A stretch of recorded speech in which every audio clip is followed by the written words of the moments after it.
Don César, gracias, ingeniero César Rodríguez, por esta oportunidad. ¿Se escucha bien? ¿Se escucha bien? Escucha bien. Bien, gracias, don César, Me gracias escucha muy bien. por esta oportunidad. Y agradecido infinitamente a todos los que se están conectando en este diplomado, porque está hecho y construido con todo el amor del mundo para tocar esos hilos de la historia de Venezuela que son tan importantes, que es nuestra patria amada. Quiero agradecer, con muy importante agradecimiento al presidente del Centro de Investigación Humanista, a don Elías Avendaño Saca, a los representantes del Centro de Investigación Humanista en América Latina, en Argentina, Numan Montes de Oca, en Colombia, Rafael López, en Perú al presidente de la Fundación Universidad Hispana y miembro del Centro de Investigación Humanista, y así a todos quienes hacen esto posible. Mi conferencia se inicia fundamentalmente políticamente hablando, que gracias a ellos, además que es un agradecimiento muy, pero muy profundo, que gracias a ellos este diplomado está llegando a todas partes del mundo a través de la plataforma de Políticamente Hablando desde la costa este de los Estados Unidos. Muchísimas gracias a la doctora Carmen Cecilia Pérez. Mi conferencia se inicia con una reflexión sobre el ascenso de Juan Vicente Gómez, considerado como un punto de inflexión fundamental para comprender la transformación del sistema político venezolano, del autoritarismo congregante y unificador al surgimiento de un Estado modernizador que allanó el camino para la consolidación de lo que se ha denominado y denomino el Estado omnipotente. No obstante, resulta indispensable, distinguido público, revisar los elementos esenciales del liberalismo decimonónico que acaba de tocar con mucha maestría mi colega y amigo Giancarlo Brizuela, pues será sobre sus ruinas donde se va a erigir el modelo positivista gomecista, que va a ser la piedra angular de ese Estado todopoderoso que en nuestros días da señales inequívocas de desmoronamiento. De tal forma que en algunos espacios de esta presentación tocaremos algunos momentos históricos que ilustrarán la tesis del Estado todopoderoso y omnipotente que está muriendo.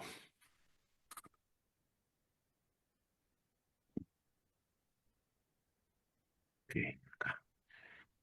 Ahí colocaron algo en la pantalla que no lo coloqué yo en mi presentación. Por favor, si lo podrían corregir, se los agradecería. Gracias. Eh, Durante el siglo XIX, Venezuela participó en un proceso regional de construcción de los estados nacionales, pues, caracterizado por la implementación de modelos republicanos inspirados en el liberalismo político europeo. Este proyecto incluía la centralización del poder estatal, la promoción de instituciones civiles, como bien lo manifestó nuestro querido Giancarlo Brizuela, por encima del poder militar, y uno de los momentos claves de este proyecto se dio durante el gobierno de Antonio Guzmán Blanco en 1870, como aparece en la lámina, a 1888, quien, queridos colegas y amigos y público, va a impulsar una serie de reformas tendientes a modernizar el Estado venezolano, ¿no? Estas reformas incluyeron la creación del sistema educativo nacional, la expansión de las obras públicas, la implementación de un sistema de códigos jurídicos y la promoción de una burocracia centralizada. No obstante, el liberalismo venezolano del siglo XIX no tuvo exento de contradicciones, ya que coexistía con formas de poder personalista y caudillista y con una economía todavía predominantemente agraria. El proyecto liberal también se va a sustentar en una visión de progreso económico basada en la inserción de Venezuela en el mercado mundial como exportador de productos primarios como el café y el cacao, Esto, distinguido público, va a generar una oligarquía agroexportadora que, si bien defendía ciertos aspectos del liberalismo económico, tenía una débil adhesión al liberalismo político en su versión democrática, ¿no? En muchos casos, la centralización del poder fue vista como un instrumento de control, más que como un instrumento de control, que como un medio para garantizar la participación ciudadana. La inestabilidad crónica, pues, de que existía en el siglo XIX venezolano, marcada por guerras civiles recurrentes y conflictos entre caudillos, dificultó la consolidación de un Estado moderno que hubiese sido funcional. Aunque se aprobaban constituciones y se celebraban elecciones, estas prácticas eran en gran medida, eran más que todo simbólicas, y el poder real permanecía en manos de caudillos regionales o líderes militares con base territorial o con clientelas propias, ¿no? Esta tensión entre las formas institucionales del liberalismo y las prácticas autoritarias de poder fue una constante en la política venezolana. En suma, el proyecto liberal del siglo XIX en Venezuela fue más una aspiración que una realidad plena. A pesar de los avances formales, el país no logró consolidar una cultura política democrática ni un aparato estatal verdaderamente profesionalizado. Estos déficits estructurales del liberalismo decimonónico permitirán a comienzos del siglo XX el ascenso de una figura como la de Juan Vicente Gómez, quien va a capitalizar todo el deseo de orden como también pues, como producto pues, del agotamiento del ciclo liberal tradicional.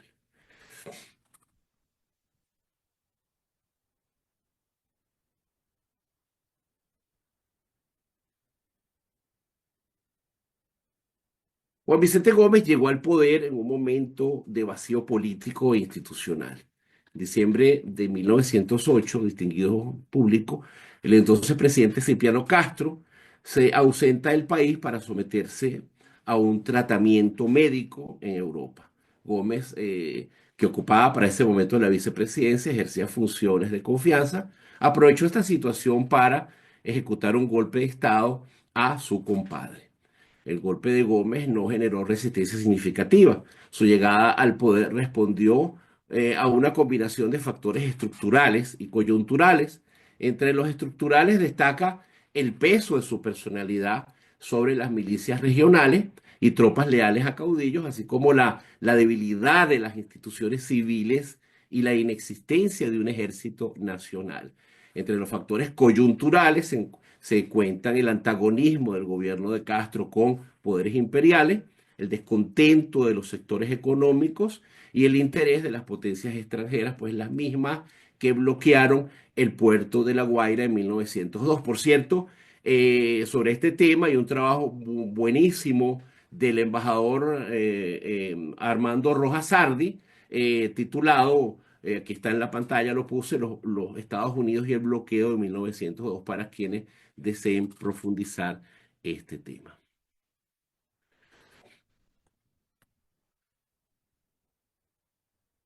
Contrario a lo que dicen algunos autores, considero que el régimen de Gómez anuló formalmente el proyecto liberal que fue heredado del siglo XIX, manipulando en la práctica su idea y sentido de orden social y jurídico. Si bien mantuvo una fachada institucional republicana, una constitución, un congreso y procesos electorales un poco simulados, el sistema político se transformó en un aparato subordinado completamente al poder ejecutivo. La soberanía popular fue sustituida por la lógica del control personal y la legalidad quedó reducida a un instrumento del gobierno. Pues Gómez eliminó los espacios de participación política, suprimió las libertades públicas. Los partidos políticos fueron disueltos, los periódicos independientes fueron clausurados o censurados, y los opositores, tanto liberales como socialistas, fueron perseguidos, encarcelados y también exiliados. El régimen se sustentó en una red de delación, control policial y represión sistemática. Las cárceles políticas como la Rotunda pues se convirtieron en símbolos de ese autoritarismo gomecista. Sin embargo, en el plano económico, Gómez promovió una política de apertura hacia el capital extranjero, particularmente fue relevante la concesión de vastos territorios a empresas petroleras británicas, holandesas y estadounidenses, lo que marcó el inicio del modelo rentista venezolano. O sea, la renta petrolera, distinguido público, que también de eso nos va a hablar nuestro próximo ponente, permitió al Estado financiar obras de infraestructura y pagar la deuda externa y ganándose con ello la confianza de los inversionistas y de los acreedores internacionales. Este pragmatismo económico orientado al orden y a la estabilidad macroeconómica, distinguido asistente, contrastó con el inmovilismo político. Pues, ¿no? Gómez evitó reformas sociales, educativas o laborales significativas. Su visión del desarrollo se centró en garantizar la seguridad jurídica para el capital extranjero y en consolidar un aparato de coerción interna que impidiera cualquier forma de protesta organizada. Así, pues, se va a establecer una dicotomía estructural en la modernización económica, por un lado, sin una democratización política. Por lo tanto, el gobierno de Gómez representó una forma de autoritarismo modernizador, caracterizado por la utilización del Estado como instrumento de control social y desarrollo económico al servicio de una élite rentista. Fachada del proyecto liberal, esa fachada fue preservada en sus aspectos funcionales, lo que es el centralismo, la administración, los códigos legales, pero eso fue vaciado de sus contenidos libertarios y democrático.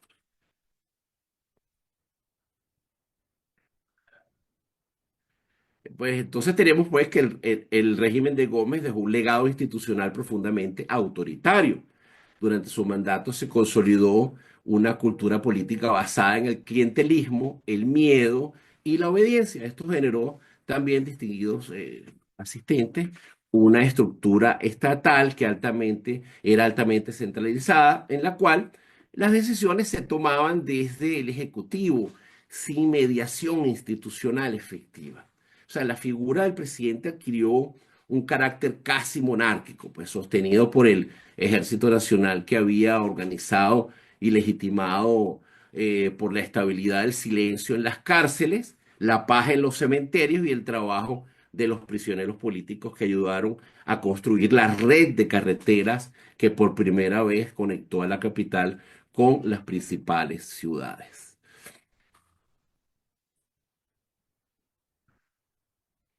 A su muerte en diciembre de 1935, 17 de diciembre, Venezuela enfrentaba el desafío de reconstruir pues su vida política.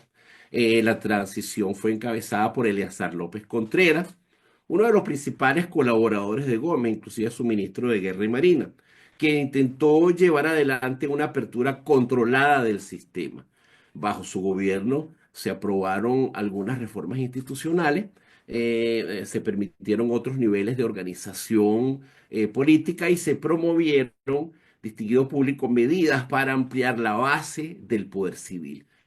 Por cierto, esa transición tutelada por Estados Unidos también la he trabajado en esta publicación que está en la lámina, que tienen en la pantalla y que pudiera, pues, a quienes estén interesados, profundizar en ese tema, en la relación con los Estados Unidos. La inercia autoritaria heredada, pues, dificultó la consolidación de un régimen democrático. La sociedad civil carecía de experiencia organizativa y de canales institucionales para expresar sus demandas, pues, ¿no? La represión, la represión que se había desarticulado en los actores políticos y los movimientos obreros y estudiantiles generaba que apenas pudieran reorganizarse. La herencia del gomecismo no fue solo institucional, sino también fue cultural. Se había naturalizado el poder fuerte, la represión como forma de gobierno y la pasividad política. Pese a ello, distinguido público, el proceso de transición iniciado en 1936 permitió el surgimiento de nuevas fuerzas políticas, como los partidos de Acción Democrática, el Comité Organizador Político Electoral Independiente, el COPEI, consecuencia de la antigua Unión Nacional Estudiantil, que décadas más tarde jugaría un papel central en la vida política y el establecimiento del sistema político que por decirlo de alguna manera gráfica, se arrastraría con cansancio y, si se puede decir, torpeza hasta las puertas del siglo XXI y el advenimiento, pues, de una lamentable nueva dictadura. El proceso de desarrollar un superestado modernizador omnipotente, petrolero, Estado empresa y populista, sería largo y accidentado, con avances y retrocesos hasta culminar en 1958 con el derrocamiento de Marcos Pérez Jiménez y el inicio de lo que el profesor Juan Carlos Rey definió en su oportunidad como el sistema populista de conciliación de élites, temas que le tocarán al próximo ponente. Por lo tanto, el régimen de Gómez actuó como un punto de inflexión. Si bien logró estabilizar el país y sentar las bases del Estado central moderno, lo hizo a costas del populismo político, la participación ciudadana y las libertades fundamentales. Esta contradicción estructural seguiría marcando la vida política venezolana durante buena parte del siglo XX.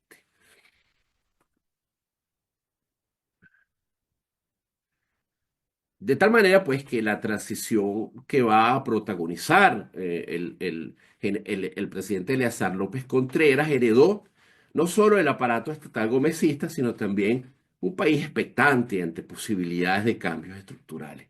A diferencia de otros escenarios latinoamericanos, donde la desaparición de un dictador daba paso a nuevas autoridades, en Venezuela se abrió una coyuntura excepcional. López Contreras optó por un proceso de transición con base en el respeto formal del orden constitucional, pero con la voluntad explícita de iniciar una modernización política e institucional. Esta voluntad, que algunos analistas han caracterizado como un voluntarismo institucionalizador, va a permitir que la figura del presidente se apartara progresivamente de la transición de esa tradición cesarista gomecista, sin romper bruscamente con el orden establecido. Esta transición se dio en un contexto de agitación social, donde los nuevos actores como estudiantes, los gremios, los partidos emergentes ocuparon el espacio dejado por el autoritarismo gomecista. Eh, Aquella generación del 28, con figuras como Betancourt, Villalba y Leoni, irrumpió con propuestas democráticas y socialistas que desafiaban al viejo orden, generando tensiones con un gobierno aún permeado por la herencia militarista del pasado. Un punto de inflexión fue distinguido público la protesta del 14 de febrero de 1936, cuya represión obligó al presidente a reaccionar. Destituyó al gobernador responsable, restituyó garantías y prometió un plan de gobierno, el programa de 1936. Así nació pues el programa de febrero, una declaración de principios orientada a modernizar el Estado, fortalecer la legalidad y abrir espacios de reformas sociales, laborales y administrativas sin romper con ese modelo republicano ni adherirse al socialismo. Este programa también tuvo un fuerte valor simbólico. López Contreras se desmarcó del personalismo gomecista y reafirmó su compromiso con la institucionalización, proponiendo incluso la reducción del periodo presidencial y renunciando pues a la reelección. Sin embargo, la apertura tuvo sus límites. Ante ese avance poderoso del marxismo y el auge de partidos de izquierda, el gobierno aplicó medidas represivas como la censura y la expulsión de dirigentes comunistas para el momento, lo que evidenció un control selectivo de esa disidencia. Distinguido público, esa dualidad entre las reformas progresistas y los controles autoritarios va a marcar la vida de ese periodo. Se avanzó en legislación social y en la creación de nuevas instituciones, pero persistió la estructura de poder heredada, limitando el alcance de la democratización. Desde el punto de vista electoral se mantuvo el sufragio restringido y el voto indirecto frente a las exigencias de una democracia plena promovidas por los sectores más radicales. A pesar de estas contradicciones, el presidente López Contreras logró evitar el colapso institucional y logró la estabilización del país. Su programa navegó entre el cambio y la continuidad, priorizando la gobernabilidad sobre las transformaciones abruptas. Pues así, su presidencia representó una transición cautelosa pero significativa. No fundó una democracia, pero sí sentó las bases legales e institucionales para que ella pudiera germinar en el futuro. Su legado es el de un reformista prudente que entendió que la legitimidad del poder debía reposar en el orden institucional, no en la arbitrariedad de carácter personal. El gobierno de Isaías Medina Angarita, que le va a suceder, representó un hito en la transformación del Estado venezolano. En medio de la Segunda Guerra Mundial, 1939-1945, la consolidación del modelo rentista petrolero y el auge del intervencionismo global, Medina impulsó una tradición desde el liberalismo oligárquico hacia un Estado con funciones económicas y sociales más activas. Sin abandonar de todo el liberalismo político, introdujo mecanismos de planificación, regulación y redistribución que sentaron las bases del futuro Estado desarrollista venezolano. Aunque el gobierno de Isaías Medina Angarita mantuvo elementos del liberalismo político, como el respeto al pluralismo y las formas constitucionales, en la práctica, distinguido público sentó las bases de un Estado profundamente vinculado a la lógica rentista petrolera. Esta dependencia estructural de la renta no solo fortaleció la capacidad de intervención del Estado, sino que afianzó un modelo de centralización económica y administrativa que iría configurando un Estado cada vez más omnipotente.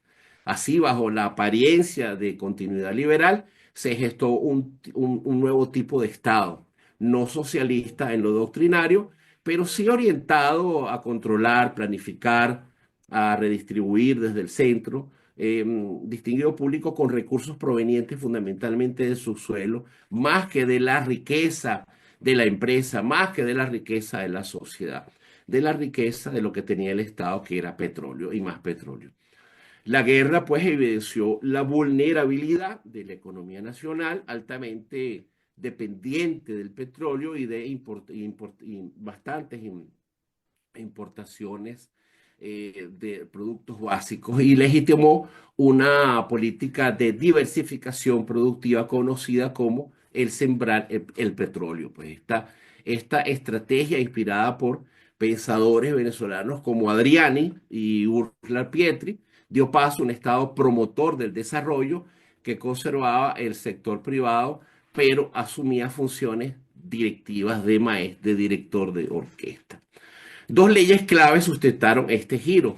La ley del impuesto sobre la renta de 1942, que va a incrementar los ingresos del Estado, y la ley de hidrocarburos de 1943, que va a redefinir las relaciones con las transnacionales. Estas normas, distinguido público, van a fortalecer al Estado no solo fiscalmente, sino también como un garante de la justicia social, articulando un modelo de economía mixta como fuente de protagonismo del Estado. Ideológicamente, el medinismo combinó el liberalismo progresista social cristiano y el reformismo democrático.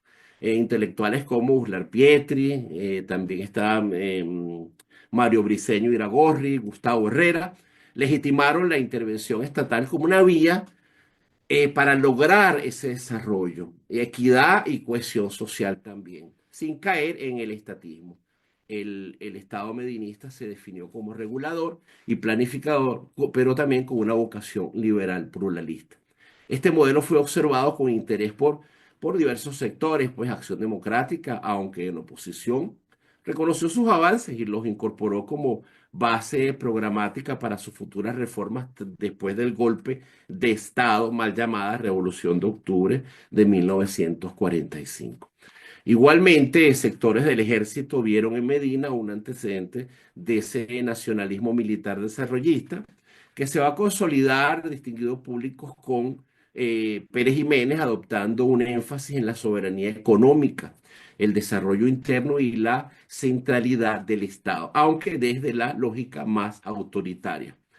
Así pues, el Estado que emerge en ese periodo constituyó una convergencia entre el nacionalismo autoritario y la socialdemocracia institucional, ambos compartiendo la idea de un Estado interventor capaz de canalizar la renta petrolera hacia el desarrollo.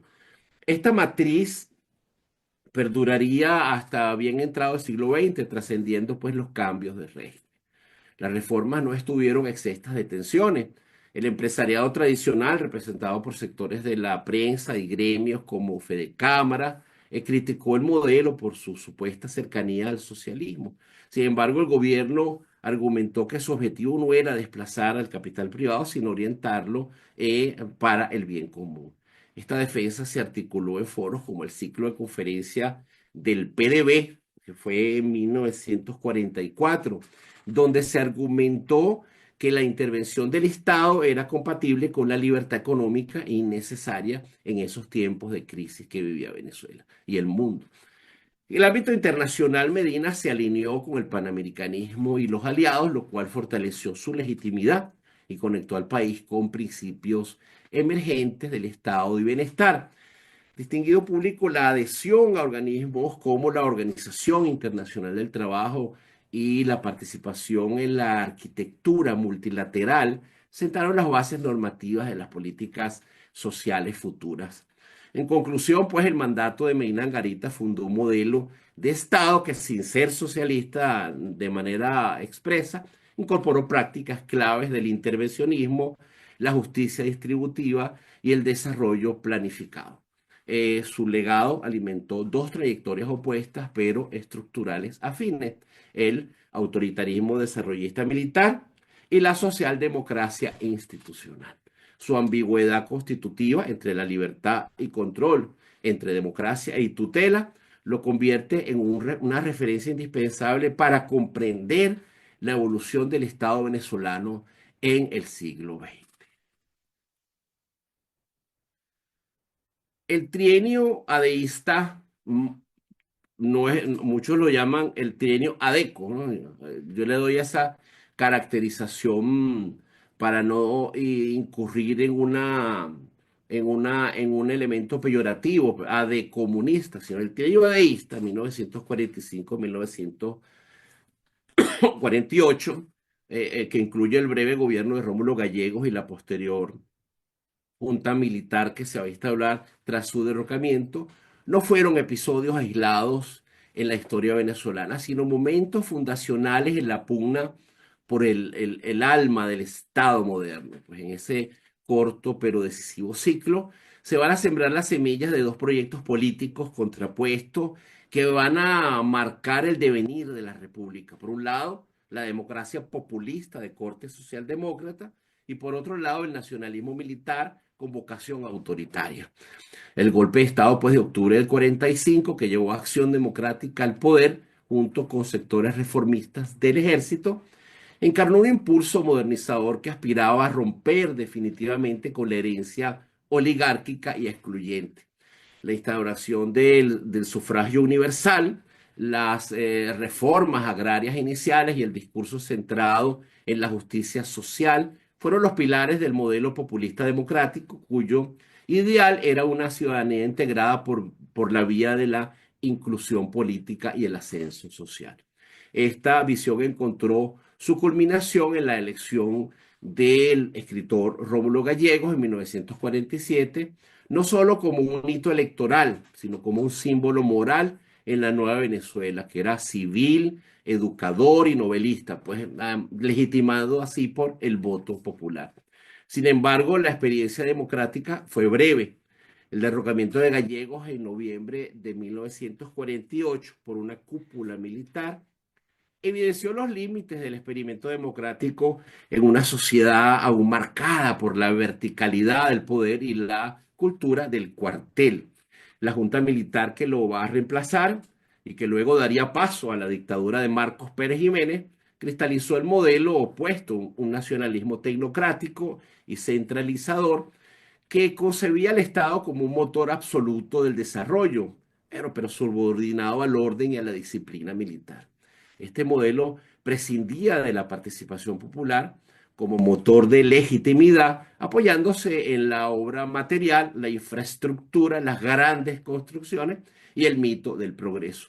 Ambos modelos, si bien antagónicos en apariencia, compartieron una lógica común: la centralidad del Estado como dispensador de bienes, derechos y reconocimiento. Tanto la democracia populista como el nacionalismo pretoriano recurrieron a la renta petrolera como sustento de su legitimidad. Así pues, la inclusión política o el desarrollo material no se basaron en la productividad social o en la institucionalidad sólida, sino en la capacidad del Estado para distribuir los recursos, otorgando favores y también pagando lealtades, ¿eh? Fue estas coincidencias, pues, estructural, lo que permitió, después de la caída del régimen de Pérez Jiménez el 23 de enero, la construcción de un sistema de conciliación de élite, representado en el Pacto de Puntos Fijos, que combinó lo esencial de ambos legados, ¿no? La forma democrática, el populismo adeísta y la racionalidad tecnocrática del orden militar. No obstante, el sistema de conciliación pronto devino en una democracia clientelar sostenida por el reparto de cuotas de poder, la cooptación y el uso discrecional de la renta. Los partidos dejaron de representar proyectos políticos nítidos y se transformaron en maquinarias de intermediación. Así el populismo democrático perdió su vigor transformador y el espíritu del nacionalismo pretoriano fue domesticado en una cultura de acuerdos que va a diluir la autoridad y a bloquear la renovación. La historia, sin embargo, no tolera eternas treguas. El colapso del modelo en los años 80 y 90 no fue simplemente económico, fue el derrumbe de una arquitectura que, habiendo nacido en la tensión entre democracia y militarismo, terminó fusionado todos esos males como expresión de sus propias debilidades. La Venezuela de la democracia petrolera, edificada entre la utopía del pueblo y la mano firme del cuartel, se vino abajo cuando la renta ya no alcanzó para sostener la ficción del consenso.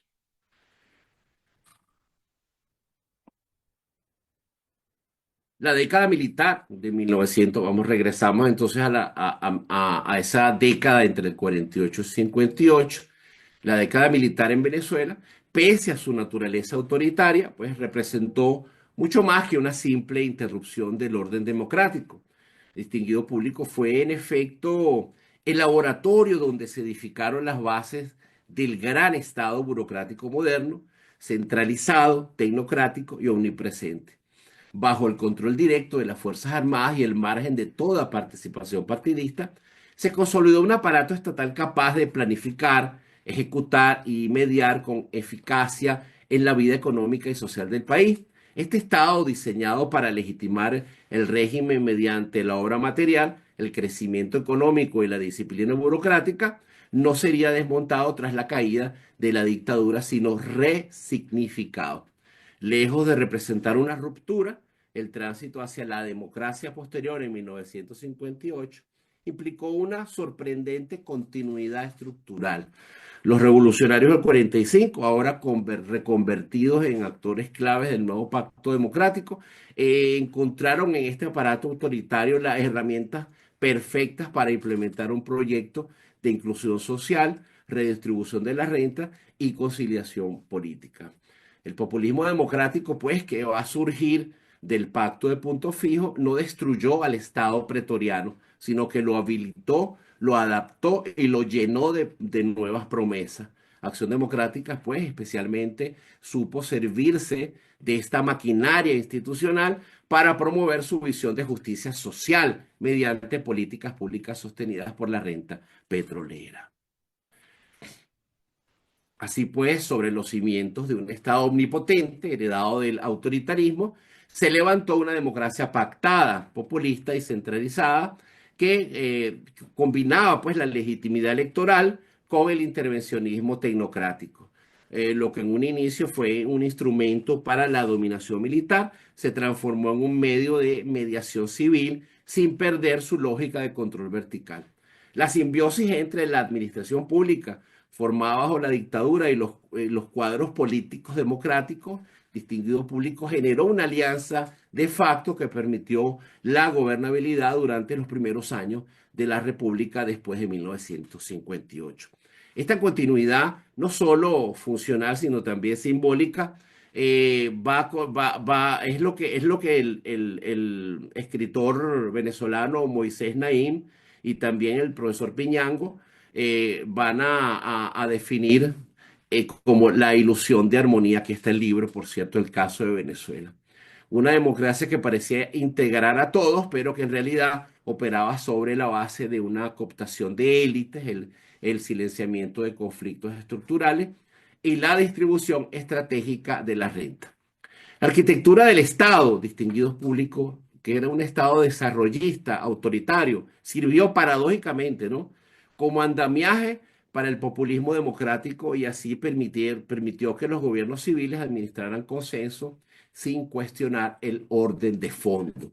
En sumo, la década militar no fue solo una anomalía autoritaria, sino una base de construcción estatal cuya herencia resultó vital para los revolucionarios del año 45, reconvertidos en arquitectos del pacto social.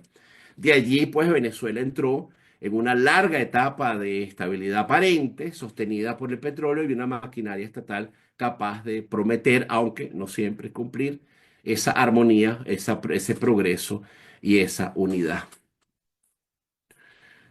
Bien, ya para finalizar, pues la experiencia venezolana del siglo XX revela la construcción de un Estado moderno sin una democratización profunda de sus estructuras. Desde la década militar hasta los gobiernos civiles del Pacto de Punto Fijo, se impuso una lógica de continuidad institucional en la que las formas autoritarias no fueron desmontadas, sino adaptadas al nuevo régimen representativo. Así el aparato estatal, centralizado, tecnocrático y vertical, sirvió tanto al control militar como a la gestión civil. Esta simbiosis entre autoritarismo y democracia, distinguido público, va a consolidar un modelo híbrido donde la legitimidad electoral coexistía con una cultura política excluyente, cooptadora y verticalista. El intervencionismo estatal y la renta petrolera se van a convertir en los pilares de este orden de vida política. La capacidad del Estado para distribuir recursos, planificar la economía y contener tensiones sociales desde el centro dio lugar a un modelo de gobernabilidad basado en la mediación y la administración de un consenso.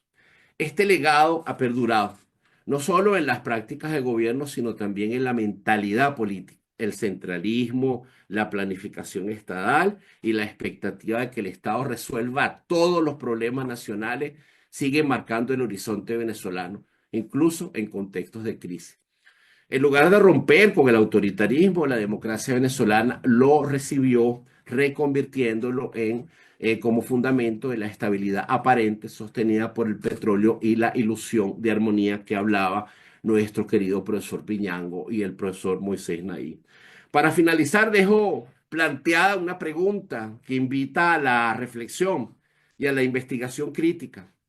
¿Acaso fue el proceso que se inicia en 1999 y que nos mantiene en desgracia actualmente una continuidad del modelo populista de conciliación de élites que se deformó en un autoritarismo competitivo y luego en la actual dictadura que todos padecemos? Muchas gracias por la oportunidad, gracias al moderador y gracias a todos ustedes por haberme escuchado. Voy a dejar de compartir.